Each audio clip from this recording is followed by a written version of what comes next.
It's a wood video kind of day, my friends. We are going to go through our wood.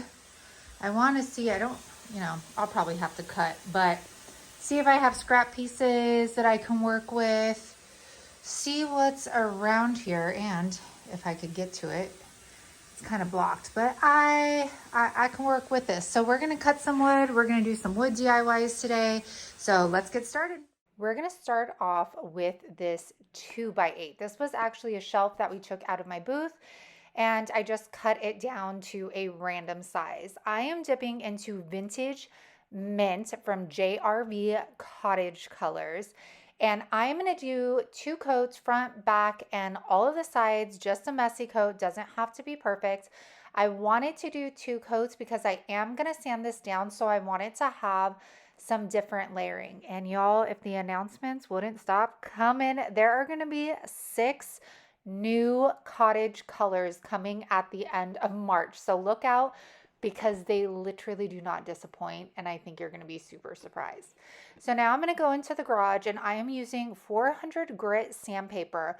I'm going to go over the sides, and then I'm going to go over the top of this as well. And this is just going to bring that wood stain back out. And then it's even going to start showing. Do you see how like that wood grain is coming back through? It is stunning. So after I'm done with this, I am going to clean this off. I clean it off with a cloth, and then I'm going to clean it off with a paper towel as well to get all of that residue. And then you guys don't hate me, please, but I'm going back into this Desperado transfer. It is retired from IOD, but since I did that nightstand, I have totally been vibing this whole like theme, I guess you could say. So I am taking my transfer and I am pushing down with the little plastic applicator it comes with as I pull up on my backing here. I'm going to do that all the way down. The transfer paper does have a little tack to it, so it will stay in place for the most part. I'm going to travel all the way down with that. And then once I get that done, I'm going to take a piece of that backing and I'm going to burnish that image in. This is just going to make sure that that transfer is adhered to that wood and you don't have like any pieces kind of like poking up or, things like that. So I went back and forth on the next part, but I decided to go with it. So on the right side, I decided to add this little guy. I thought it was very fitting. And once you see the handles on this tray, it just all comes together. And y'all, this is an inexpensive way, I would say, to make a high profit dollar amount if you want to resell these, because you can take 1 2x8 and you can make a lot of these trays all different ways, even if you just painted them and sanded them and put handles on them. So I am going to clear this with Big Top, and although the JRV Cottage Colors have a built-in sealer, we still have to seal that transfer. Now I'm going to take this beautiful belt that I found at the thrift store. You guys, look at the florals on it. Oh my gosh, was that not just perfect? I'm going to use my fabric scissors and I am going to kind of just figure out how tall I want this, and I am going to cut these down to size, and I am going to just line them up. Once I cut one side down, I'll just line them up next to each other and then cut the other one so that I know that I have the right size on both sides. I actually got this idea from Brie. All right, now I'm taking these furniture tacks or pins or upholstery pins, and I am going to put them through that belt, and then I'm just going to use my hammer and put those on in there. I didn't put any kind of adhesive under this. This should definitely hold our handles in place. You guys, this is the only belt I had, but now I want to find a ton more and make a ton more of these to put in my booth, because look at this. This is my favorite wood DIY out of all of them today. I love the distressing and how like the wood and the color peeks through those florals, and then the addition of the repurposed belt. I mean, it couldn't get any better. Let me know what you think about this tray down in the comments and if you are going to use that belt idea for some handles. Now, this is a great way to use up 2x4 scraps. These were already stained. I think we use these for our booth too. I cut them down to random sizes, and I'm just gonna take a bunch of molds that like I just had poured in my drawer, and I'm going to just figure out placement on them, what I want them to look like. These would be great for tiered trays, sitters. You guys, I'm a mess. And they'll be great to resell as well if you are in that market. These resin pieces I dyed with resin dye. All right, so for this one, I'm just going to show you what I did to all of them, but I'll make it kind of quick. So this one, we're going to paint it all one color. So I'm using my Type Bond Quick and Thick and then my hot glue. We're going to attach those. These molds are from the Primitive mold, and I did restock all of my IOD products, and I added more in there. And y'all, that new release is coming next Friday, the 15th. So be on the lookout. All right, now I'm going to paint this with Skeleton Key, and then I'm going to coat it with Big Top. I decided to do a coat of Big Top because when I wipe back my white wax, I didn't want to run the chance of wiping back that Skeleton Key off of my molds. So once that completely dries, I'm going to go in with my white DIY wax and a chippy brush. I'm going to stipple that on and all around, and then I'm going to take a paper towel and we are going to completely buff that on out. Using wax to bring your details back out of a piece is such a great use for it because it really does show and feature the mold to the full extent. So, oh, actually I used a microfiber cloth. So in case you didn't know, the microfiber cloth is going to take off more wax than a paper towel would. So if you're ever like, oh my gosh, this is way too much, try grabbing a microfiber towel and that will help. All right, moving on to this little piece. Now, this bunny is actually from a Prima redesign mold. I got it off of Amazon. I don't even know. I'm sure it's still available, I would think. And again, I dyed this one with my resin dye. I'm just stippling on some wax over this, and I am wiping this one back, and you can see how that white wax just settles in all the little hairs of the rabbit. Now for this 2x4, we are going to go in with a apothecary, and I am going to coat the front, the back, the sides. I even do the bottoms, especially if you're going to resell something, y'all. Just finish it. Do it the right way the first time. You know what I'm saying?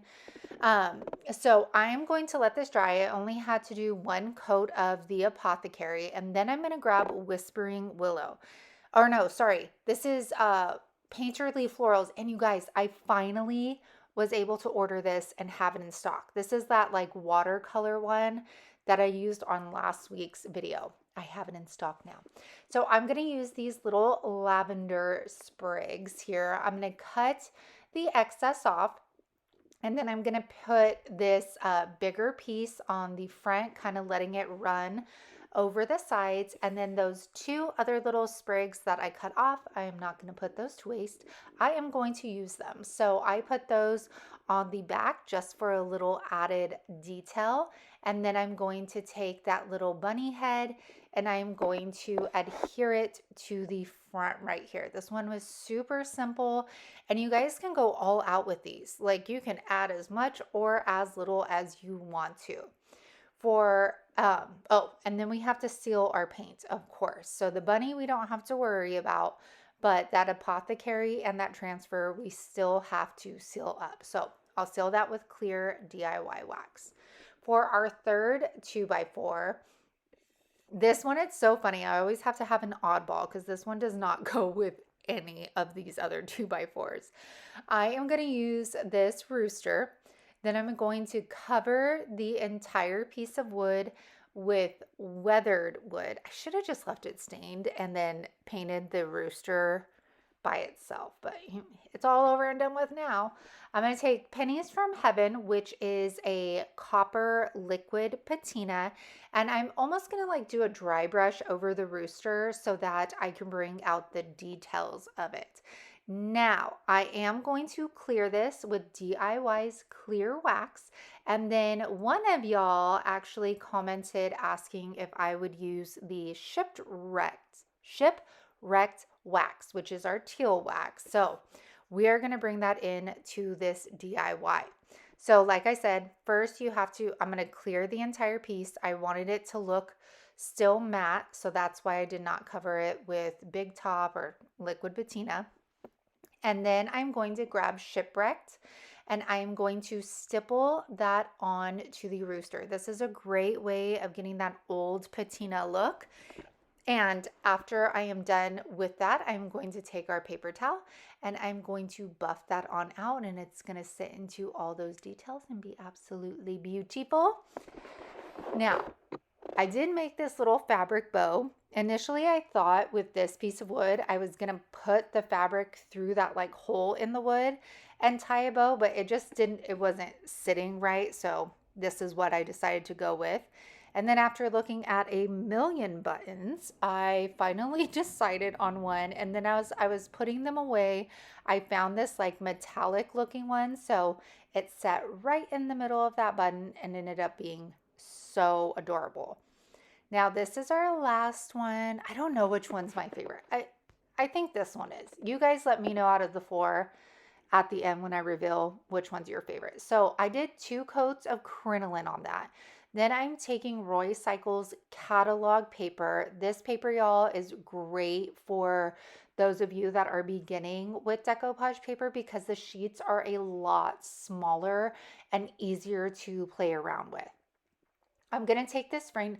Look at how beautiful this resin dye is with the, ooh, I love that color. So since I'm using my decoupage paper, I'm going to paint the center of this white. After that dries, I did take my crinoline again and did a dry brushing around the frame so our details pop a little bit. I'm going to grab our liquid patina. No, wait, first we got to measure out our decoupage paper. So I'm just going to push that in, and with what little nail I have, I'm pushing that on the inside of our frame to get a quick measurement of our decoupage paper. And of course, I saved all the remnants of this little piece. I mean, there's still images on there I could use. And then I'm going to take a wet paintbrush and go around and tear this off. I like doing it this way versus cutting with the scissors because the scissors leave such a harsh line that if you do not get it perfect, it is very visible, especially like in the frames. So I feel like using the water and tear method just makes it look a little bit more seamless in there. So now I'm going to take my liquid patina and I am going to put a coat on the top half of this first, lay my decoupage paper on top, and then totally place that wrong. So we're going to lift that back up. And then I am just going to push that down and inside the lip of that frame. I'm going to work my way on down, and then I am also going to put a coat of that liquid patina on top of the entire image once it is complete. Now I'm going to take the Textures IOD stamp and we're going to put some crackle on there with the stone gray ink. Now, you can't see it very well right here, but when we do the reveal, you'll definitely see the crackle. It's very beautiful. I'm going to attach our little frame, and of course I couldn't stop there. I had to add something more. So I got this little, okay, well, first I'm waxing it. Then I add this little crystal knob. I put some Gorilla Glue on there, put it on the top, and it's so cute. It looks almost like a perfume bottle. So here's a reveal of all of them. Let me know out of the 4 which one is your favorite. So this was the Primitives mold with Skeleton Key. And then we have our Painterly Florals Transfer with our bunny from the Prima mold. And I think this mold is in my Amazon store if it's still available. And we have the rooster, which I think is from the Fleur de Lis mold, maybe. And we used our shipwrecked wax. And then I think this one is doesn't it look like a perfume bottle? And you can see like the crackle on the edges, that beautiful resin dye. Gorgeous. Okay, we're gonna head into the garage for this one. I'm gonna use a 1x6 and a 1x3. This is just a random size piece of wood. I just grabbed what I had. The 1x3s I did have to measure out. So we're gonna take those 1x3s and we are going to cut them down to size. So what I do for that is I lay it next to the side. I will mark it off and then I will draw my line as to where to cut. Now we're going to go cut that piece and then we're going to come back and then now I'm going to do the front. So our two sides are done. We're going to mark that off and then draw our line, and then I'm going to share a little pro tip. Pro tip here. Wherever you cut your line, so this is the piece that I want up here. I want to cut below this cut line because you have to factor in the width of your blade. So if I were to cut directly on to my line or on the opposite side of this line, my piece of wood would be too short. That's what I accidentally did with this one, is I cut on the wrong side of the line. So I had to recut it because it didn't fit. So now I'm talking and I forgot what side it was. And this wood is not straight, so I need to cut on this side.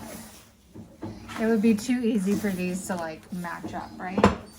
Way too easy. Hello. These, we're not gonna build a bathroom box, but these are great ways of building the toilet paper holder boxes. I have one in my bathroom right now. So this one's like a little longer, but we're good. Okay. All right, now we are going to sand our pieces. I'm just using 400 grit sandpaper. These are nicer pieces of wood because they came from like our remodel. But usually if it's a rough piece of wood, I would do 80 grit and then 220 grit. Now we're going to put our box together. So I am using Titebond wood glue. I am going to glue them to our bottom piece of wood, the sides, and then we'll do the front. And I like to always cut the front longer than the sides because the front is what is usually going to be the front of your piece. We're going to clamp those. We're going to leave it to dry, and then we are going to bring it back inside. Now I'm just going to put in some nails. I put 2 on each side to attach all of those wood pieces together. And then on the back, I'm going to put a nail through the bottom to ensure that it is also connected to the wood on the inside. I'm going to attach our molds. This bunny, again, this is from the Prima Redesign mold. And I am going to attach it with our wood glue and our hot glue. And then I'm going to take these little floral bundles. I think these come from the Farm Animals mold. They have like little flower bundles in them and then like hay sticks of hay. And I'm going to use these. These are actual candle holders. They come from the wood pile section at Hobby Lobby. And I'm going to attach them with wood glue and hot glue. Now, my preference would have been to use JB Weld on these because y'all, I mean, no matter if it's wood glue or not, if I were to drop my box, the legs would pop off. So I would say if you're going to sell, JB Weld is awesome for legs. I decided to do a custom color. So I mixed Petticoat Pink with Cowgirl Coral, and this is going to give us a soft peachy color. It turned out absolutely beautiful. We are going to just do one coat all over the box and the inside, and then we're going to take our DIY clear wax and we are going to coat the entire box. but we're going to do it in sections because we're going to apply white wax to this. So I am going to apply it, stippling it on, especially to push it down into the details of the mold. And then I carry it throughout the entire box. And I'm going to use a paper towel for that. Again, use microfiber cloth as well if you want to take more of that wax off. And then in the reveal photo, I'm actually going to show you it before any kind of wax is on, so you get an idea of what that paint color looks like dried down. But it came out absolutely beautiful. So this is before I applied the wax. The color is so soft. If you have Cowgirl Coral, then you know it is such a bright color. And Petticoat Pink is a super light, soft pink. So the combination of the two ended up being just what this box needed. And then here it is with the white wax pushed into all of the details. I love the little legs. They just make this box complete.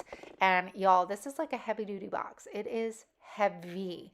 I love how this came out. For our last wood DIY, I'm going to take more of the 2x8. Again, this was another shelf from the booth, and I just cut it up into different size blocks. Now, if you've been on my channel for any amount of time, then you know I like to recycle my throw pillowcases from my couch. So this is just from a pillowcase. I'm going to cut it down to size. Now, this isn't like a burlap or anything like that. So I have to pull the thread apart on this with my weeding tool. But you know what? It works. It does. I'm going to break into the Whispering Willow transfer, and y'all, this is the most perfect transfer for spring and summer, and it has tons of birds in it. So definitely grab a booklet. I do have it in stock. I finally decided to use this bunny, and you guys, the transfers adhere to almost any and every surface. I did not apply anything to this fabric. I am putting the transfer right on top and then pushing our transfer down just as we usually would. We're also going to burnish it and push that down into the fabric. And then I thought I was missing something. So I'm going to take the Millets pages, and they have this. That booklet has a little bit of everything, but I wanted a butterfly. I thought it needed a little something in that upper left corner. So I'm going to apply the butterfly, and then we still need to seal this transfer. So I am going to do a light coat of liquid patina. You do not need to oversaturate this where your liquid patina is going through the fabric, just a light coat. Once it is dry, I'm going to lay it back on top of our piece of wood and put the lightest strip of hot glue. This is going to hold it in place. Don't go overboard or that glue is going to come through your fabric. And then I'm going to take those furniture pins once again, and I'm going to hammer them into all four corners. And this was such an easy way of utilizing some scrap wood. And you can do these with all different transfers, stamps. I mean, options are absolutely endless. Even a decoupage napkins onto the fabric would work. Don't mind me, I forgot to stain the sides before doing the reveal. But I hope you guys enjoyed all of these wood DIYs today. I appreciate you all spending your time with me every time that you are here and you show up for me. I appreciate it. Please do me a favor and leave me a comment down in the comment section, and check out the description box for all the links and products.